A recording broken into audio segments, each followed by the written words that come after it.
بسم اللہ الرحمن الرحیم۔ آج کی تراویح میں 16 پارے سے 17ویں پارے کے چوتھے رکوع تک تلاوت کی گئی۔ ان آیات میں بتایا گیا کہ اس دنیا میں بظاہر سرکشوں اور نافرمانوں کو ڈھیل ملتی ہے اور اہل حق کو مختلف قسم کی آزمائشوں اور تکلیفوں میں مبتلا ہونا پڑتا ہے۔ یہ صورتحال دیکھ کر بہت سے لوگ ایمان کھو بیٹھتے ہیں اور ان کے لیے صبر کرنا اور حق پر ڈٹے رہنا مشکل ہو جاتا ہے۔ اس آزمائش میں صرف وہی ثابت قدم رہ سکتے ہیں جن پر یہ بات اچھی طرح واضح ہو جائے کہ یہاں جو کچھ ہو رہا ہے سب اللہ کے ارادے کے تحت ہو رہا ہے اور اس کی حکمت کے تقاضوں کے مطابق ہو رہا ہے، لیکن انسان کا علم بہت محدود ہے، وہ اللہ کی حکمتوں اور مصلحتوں کا احاطہ نہیں کر سکتا۔ اس وجہ سے صحیح طریقہ یہی ہے کہ ہدایت کے راستے میں ناموافق اور مشکل حالات بھی پیش آئیں تو آدمی ان سے ہمت نہ ہارے اور اللہ کی حکمت کے ظاہر ہونے کا انتظار کرے اور یقین رکھے کہ اگر اس دنیا میں اچھے نتائج نہ بھی نکلے تو آخرت میں اس کو اچھا مقام مل کر رہے گا۔ اس حکمت الہی پر ایمان و یقین اور پھر صبر، یہی دین کی بنیاد ہے۔ اس وجہ سے اللہ تعالیٰ نے جب حضرت موسیٰ علیہ السلام کو ایک عظیم مہم یعنی فرعون کے مقابلے کے لیے منتخب کیا تو آپ کو اس صبر کی تربیت دینے کے لیے ایک خاص بندے کے پاس بھیجا جنہیں عرف عام میں حضرت خضر علیہ السلام کہا جاتا ہے۔ اس لیے یہ چیز صرف جاننے کی نہیں بلکہ عملی تربیت کی محتاج ہے۔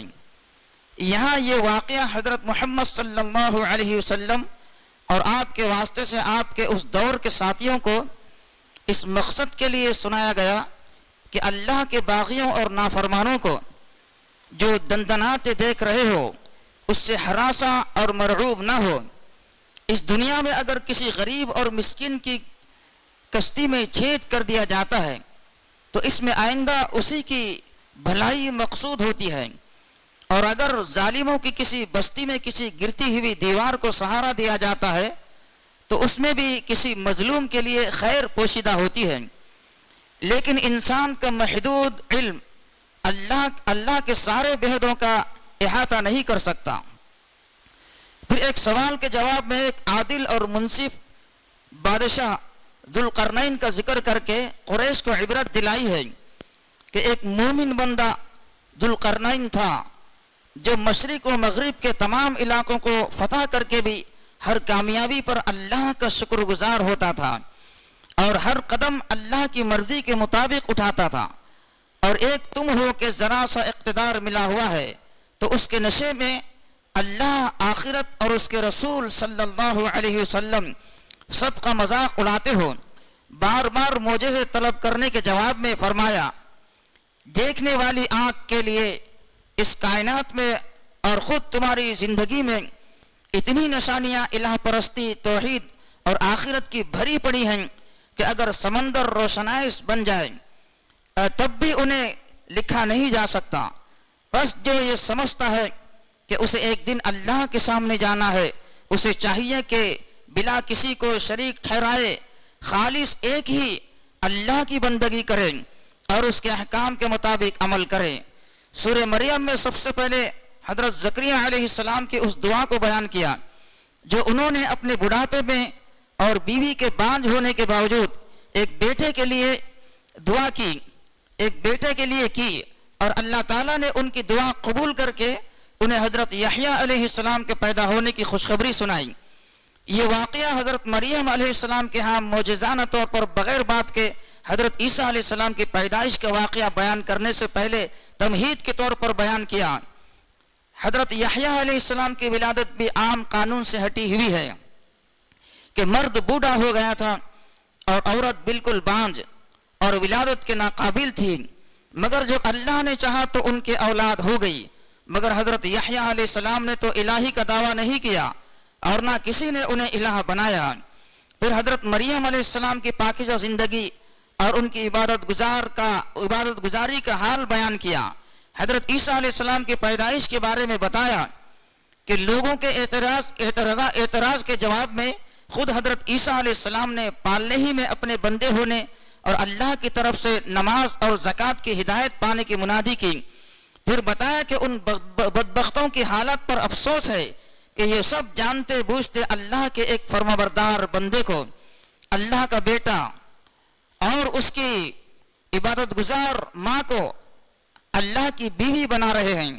پھر حضرت ابراہیم علیہ السلام نے اپنے باپ کو جو توحید کی دعوت دی اور اس کے نتیجے میں انہیں جس طرح ہجرت کرنی پڑی اس کا حوالہ دیا اور بتایا کہ اللہ کے لیے ہجرت اور مصائب کے مقابلے میں صبر کے بعد اللہ نے انہیں بڑھاپے میں اولاد عطا کی. پھر حضرت موسیٰ علیہ السلام، ہارون علیہ السلام، اسماعیل علیہ السلام اور ادریس علیہ السلام کے حالات و خصوصیات مختصر بیان کی کہ یہ سب آدم، نوح، ابراہیم اور یعقوب علیہ السلام کی ذریت میں اولو العزم انبیاء گزرے ہیں. یہ سب اللہ کی ہدایت سے سرفراز اور اس کے برگزیدہ بندے تھے. ان کا حال یہ تھا کہ جب اللہ کی آیات سنتے تو روتے ہوئے سجدے میں گر پڑتے. پھر ان کی اولاد میں ایسے ناخلف پیدا ہوئے کہ نماز اور زکوٰۃ سب کو ضائع کر دیا اور اپنی خواہشوں کی پیروی کرنے لگے. یہ لوگ اس گمراہی کے انجام سے عنقریب دوچار ہوں گے. ان کے اندر سے نجات وہی پا سکیں گے جو توبہ اور اپنی اصلاح کر لیں گے. انسان کہتا ہے کہ کیا جب میں مر جاؤں گا تو پھر زندہ کر کے نکالا جاؤں گا؟ کیا انسان اس بات کو نہیں جانتا کہ جب ہم نے اسے پہل پیدا کیا تو اس سے پہلے کچھ بھی نہ تھا؟ تمہارے رب کی قسم ہم ان کو بھی اور شیطان کو بھی ضرور اکٹھا کریں گے. پھر ان کو جہنم کے گرد اس طرح حاضر کریں گے کہ وہ دو زانو گھیرا ڈالے بیٹھے ہوں گے. ہم بتائیں گے کہ تم کو اب اس جہنم میں ضرور داخل ہونا ہے. پھر ہم ان لوگوں کو نجات دے دیں گے جنہوں نے تقوی اختیار کیا ہوگا اور اپنی جانوں پر ظلم ڈھانے والوں کو گھیرے میں اکھڑو بیٹھا ہوا چھوڑ دیں گے. سورہ کے خاتمے پر فرمایا کہ وہ کہتے ہیں کہ رحمان نے کسی کو بیٹا بنایا، سخت بےہودہ بات ہے جو تم لوگ گھر لائے ہو. قریب ہے کہ آسمان پھٹ جائے، زمین شق ہو جائے اور پہاڑ گر جائے اس بات پر کہ لوگوں نے رحمان کے لیے اولاد ہونے کا دعویٰ کیا. رحمان کی یہ شان نہیں ہے کہ وہ کسی کو بیٹا بنائے. زمین اور آسمان میں جو بھی ہے سب اس کے حضور بندوں کی حیثیت سے پیش ہونے والے ہیں. اس آیت میں اللہ تعالیٰ اس بات پر سخت غضبناک ہے کہ لوگوں نے حضرت عیسیٰ علیہ السلام کو اللہ کا بیٹا بتایا. ایسی بات پر آسمان زمین پھٹ جائے اور پہاڑ ریزہ ریزہ ہو جائیں تو کوئی تعجب نہیں. جب اللہ تعالیٰ کسی کو بیٹا بنانا پسند نہیں فرماتا پھر وہ کیسے کسی انسان کو اپنا ہمسر بنا سکتا ہے؟ اور انسانوں میں جن لوگوں نے بزرگان دین کو حاجت روا مشکل کشا بنایا ہے وہ کتنے بڑے گناہ کا ارتکاب کر رہے ہیں. نیز جو لوگ نبی صلی اللہ علیہ وسلم کو خدا کا روپ دیتے ہیں وہ خدا پر کتنی بڑی جرأت دکھا رہے ہیں. ایسا عقیدہ رکھنے پر زمین آسمان پھٹ جائے، پہاڑ چور چور ہو جائے، بلکہ آندھی طوفان اور سیلاب بھی آ جائے تو کم ہے. اللہ تعالیٰ اس کھلے ہوئے شرک سے محفوظ رکھے. یقیناً جو لوگ ایمان لے آئے اور عمل صالحہ کر رہے ہیں عنقریب رحمان ان کے لیے دلوں میں محبت پیدا کر دے گا. بس اے نبی صلی اللہ علیہ وسلم ہم نے اس کتاب کو تمہاری زبان میں اس لیے آسان کر کے اتارا ہے تاکہ تم خدا ترسوں کو بشارت دے دو اور جھگڑالو قوم کو خبردار کر دو کہ ان سے پہلے کتنی ہی قوموں کو ہم نے ہلاک کر چھوڑا ہے. کیا تم ان سے آج کہیں کسی کی بو بھی محسوس کرتے ہو یا کسی کی آہٹ سنتے ہو؟ سورہ طٰہٰ میں نبی صلی اللہ علیہ وسلم کو مخالفین کے مقابل میں صبر اور نماز کی تلقین کی ہے اور فرمایا کہ آپ کا کام صرف ان لوگوں کو یاد دہانی کرا دینا ہے جن کے اندر خدا کا کچھ بھی خوف باقی ہے. رہے وہ لوگ جن کے دل خوف سے خالی ہو چکے ہیں ان کے اندر ایمان اتار دینا آپ کی ذمہ داری نہیں ہے. قرآن کسی مانگنے والے کی درخواست نہیں ہے کہ بھائی میری سن لو، بلکہ یہ خالق ارض و سما اور مالک عرش و کرسی کا فرمان ہے. اس کو اسی کے شایان شان انداز میں پیش کیجئے. ناقدروں اور مغروروں کی زیادہ ناز برداری کی ضرورت نہیں ہے. اپنے رب پر بھروسہ کیجئے، وہ آپ کے تمام ڈھکے اور کھلے کاموں سے اچھی طرح باخبر ہے۔ حضرت موسیٰ علیہ السلام کے واقعات بیان کیے کہ کس طرح فرعون جیسے دشمن کے گھر میں پرورش کرائی۔ حضرت موسیٰ علیہ السلام کے ہاتھوں ایک قبطی کا قتل ہوا اور آپ مصر سے نکل گئے، مگر اسی کو اللہ نے نبوت پانے کا ذریعہ بنایا۔ حضرت ہارون علیہ السلام کو آپ کا مددگار بنایا اور فرعون کے پاس دعوت دے کر بھیجا۔ اس نے جادوگروں کو اکٹھا کر کے آپ کو ناکام بنانے کی کوشش کی، مگر جادوگر الٹا ان پر ایمان لے آئے۔ پھر بنی اسرائیل کو ساتھ لے کر ہجرت کی، فرعون نے پیچھا کیا اور لاؤ لشکر کے غرق دریا ہو گیا۔ پھر فرعون سے نجات پانے کے بعد اللہ نے بنی اسرائیل پر جو انعامات کیے ہیں اور بنی اسرائیل جس طرح بار بار ناشکری کرتے رہے، اس پر تبصرہ کرتے ہوئے نبی صلی اللہ علیہ وسلم کو خطاب کر کے فرمایا کہ یہ جو حالات ہم سنا رہے ہیں یہ ماضی کا قصہ نہیں ہے، بلکہ یہی حالات آپ کو پیش آ رہے ہیں۔ آپ جلدی نہ کریں، صبر کے ساتھ خدا کے فیصلے کا انتظار کریں۔ جلدی شیطان کو دخل اندازی کا موقع دیتی ہے۔ آدم علیہ السلام نے جلدی ہی کی وجہ سے شیطان سے دھوکہ کھایا، اس لیے آپ صبر کے ساتھ کام کیے جائیے اور انجام اللہ پر چھوڑ دیجئے۔ اس صبر کی عادت کے لیے نماز کا اہتمام کیجئے۔ فرمایا جو میرے ذکر درس نصیحت قرآن سے منہ موڑے گا اس کے لیے دنیا میں زندگی تنگ ہوگی، یہاں چین نصیب نہ ہوگا، کروڑ پتی بھی ہوگا تو بے چین ہوگا، اور قیامت کے روز ہم اسے اندھا بنا کر اٹھائیں گے۔ وہ کہے گا پروردگار دنیا میں تو میں آنکھوں والا تھا، یہاں مجھے اندھا کیوں اٹھایا؟ اللہ تعالیٰ فرمائے گا جب ہماری آیات تیرے پاس آئی تھی تو نے ہماری آیات کو بھلا دیا تھا، اسی طرح آج تو بھلایا جا رہا ہے، اور اسی طرح ہم حد سے گزرنے والے اور اپنے رب کی آیات نہ ماننے والے کو دنیا میں بدلہ دیتے ہیں، اور آخرت کا عذاب زیادہ سخت اور دیر پا ہے۔ اے نبی صلی اللہ علیہ وسلم، جو باتیں یہ لوگ بناتے ہیں ان پر صبر کرو، اپنے رب کی حمد و ثنا کے ساتھ اس کی تسبیح کرو۔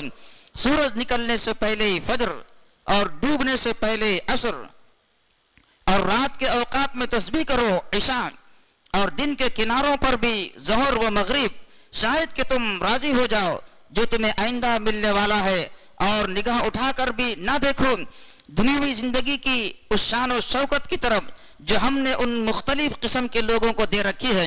وہ تو ہم نے انہیں آزمانے کے لیے دی ہے، اور تیرے رب کا دیا ہوا رزق حلال ہی بہتر اور پائندہ تر ہے، کہ اہل ایمان فساق و فجار کی طرح جائز و ناجائز پیسے جمع کر کے دنیاوی چمک دھمک سے مرعوب نہیں ہوتے، بلکہ وہ تو جو پاک کمائی اپنے محنت سے کماتے ہیں، خواہ وہ کتنی ہی تھوڑی کیوں نہ ہو، وہی ان کے لیے بہتر ہے جو دنیا سے آخرت تک برقرار رہے گی۔ فرمایا اپنے اہل و عیال کو نماز کی تلقین کرو اور خود بھی اس کے پابند رہو۔ ہم تم سے کوئی رزق نہیں چاہتے، رزق تو ہم خود دیتے ہیں، اور بہترین انجام تقوی اختیار کرنے والوں کا ہے۔ یہ نہ سمجھنا کہ نماز پڑھنے سے اللہ کی ذات کو کچھ ملتا ہے، نماز پڑھنے والا ہی اس سے فائدہ اٹھاتا ہے، تقوی کی صلاحیت پیدا ہوتی ہے، اور یہی پرہیزگاری اسے دنیا و آخرت کی مستقل کامیابی عطا کرتی ہے۔ سورہ انبیاء کے 4 رکوع پڑھے گئے، ان میں اس حقیقت کی پھر یاد دہانی کرائی گئی کہ محاسبہ کا وقت قریب آ گیا ہے، اور لوگوں کا حال یہ ہے کہ غفلت میں پڑے ہوئے ہیں، اور جو تازہ یاد دہانی اللہ کی طرف سے آتی ہے اس کا مذاق اڑاتے ہیں۔ کیا یہ سمجھتے نہیں کہ ہم نے کتنی ہی بستیوں کو ہلاک کر دیا ہے جن کے لوگ اپنی جانوں پر ظلم ڈھاتے تھے، بس جب انہوں نے ہمارے عذاب کی آہٹ پائی تو بھاگ کھڑے ہوئے۔ ہم نے کہا اب کہاں بھاگتے ہو، ہائے ہماری کمبختی، بے شک ہم ہی اپنی جانوں پر ظلم ڈھانے والے تھے۔ وہ یہی واویلا کرتے رہے یہاں تک کہ ہم نے ان کو خس و شاک اور راک بنا کر رکھ دیا۔ انسان جلد بازی کی خمیر سے پیدا ہوا ہے، اس لیے جلدی مچا رہا ہے۔ آخر عذاب کا وعدہ کب پورا ہوگا؟ کاش یہ کفر کرنے والے جان سکتے اس وقت جب یہ دوزخ کے عذاب کو نہ اپنے چہروں سے دفع کر سکیں گے، نہ اپنے پیٹوں سے، اور نہ کہیں سے مدد حاصل کر سکیں گے، بلکہ وہ گھڑی ان پر اچانک آ دھمکے گی اور ان کو مبہوت کر دے گی۔ ہم نے موسیٰ اور ہارون علیہ السلام کو حق و باطل کے درمیان فرق کرنے والی کسوٹی، روشنی اور یاد دہانی